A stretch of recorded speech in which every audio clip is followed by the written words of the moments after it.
影響期權價格嘅因素：正股價及行使價。價內期權即係正股價大過認購期權嘅行使價，認沽期權嘅行使價大過正股價。價內期權即係期權嘅行使價已經有內在值嘅意思，所以一般嚟講，價內期權嘅期權金會相對比較高。價外期權即係認購期權嘅行使價大過正股價，正股價大過認沽期權嘅行使價。因為價外期權係冇內在值嘅，所以期權金就會相對比較低。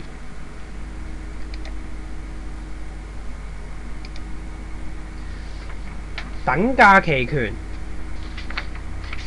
即係正價等於行使價。時間值係等於期權價格減內在值。價內期權擁有內在值，而喺到期日時係沒有時間值嘅，而價外期權係冇內在值㗎，只有時間值。等價期權係擁有最大嘅時間值。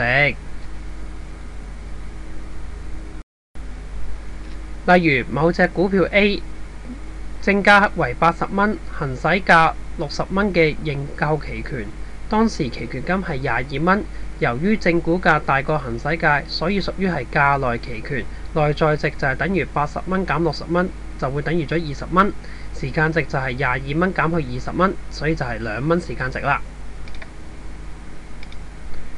又舉個例，如果某隻股票 A 正價為90蚊，行使價為80蚊嘅認沽期權，當時期權金係2蚊。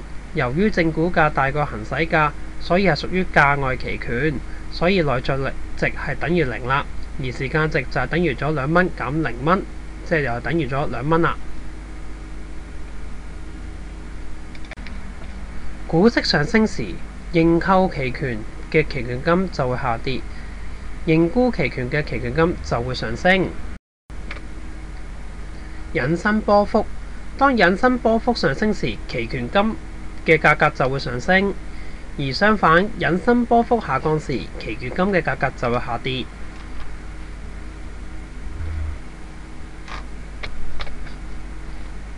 期權衍生比率 Delta 係計算相關資產每升跌一個單位，期權金相對升跌多少。Delta 值可在一般嘅資訊平台或我們炒作平台揾到。例如現時有隻股票嘅正股價係60蚊，認購期權嘅期權金係4蚊，而當其時 Delta 值係0.6。假設其他因素不變，例如引伸波幅不變，如果正股每上升1蚊，認購期權嘅期權金則會上升0.6，即係由4蚊升到4個6。加碼計算相關資產每升跌一個單位，期權值所轉變嘅幅度。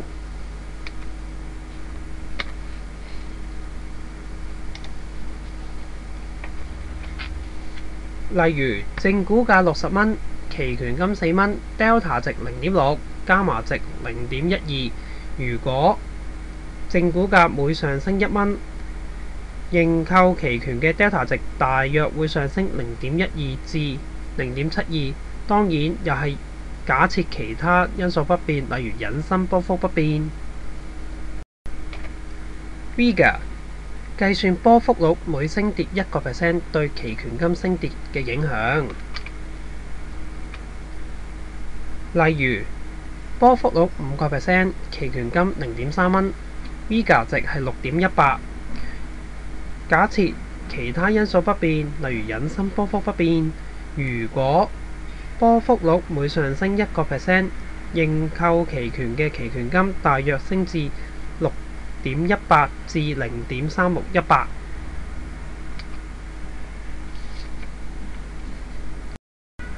嚟到呢度，期權基礎入門篇已經過一段落啦。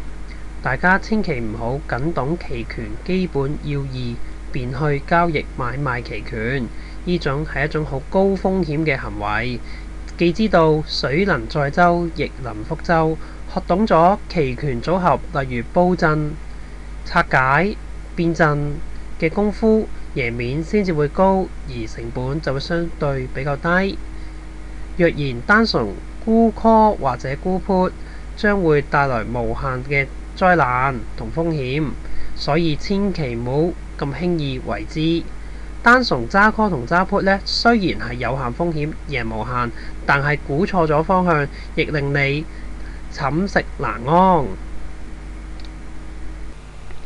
如果大家仲想知多啲有關期權嘅知識，可以登入以下網址，瀏覽我哋最新嘅期權課程 www.team-sir.com 期權工作坊，查詢電話51285433，多謝。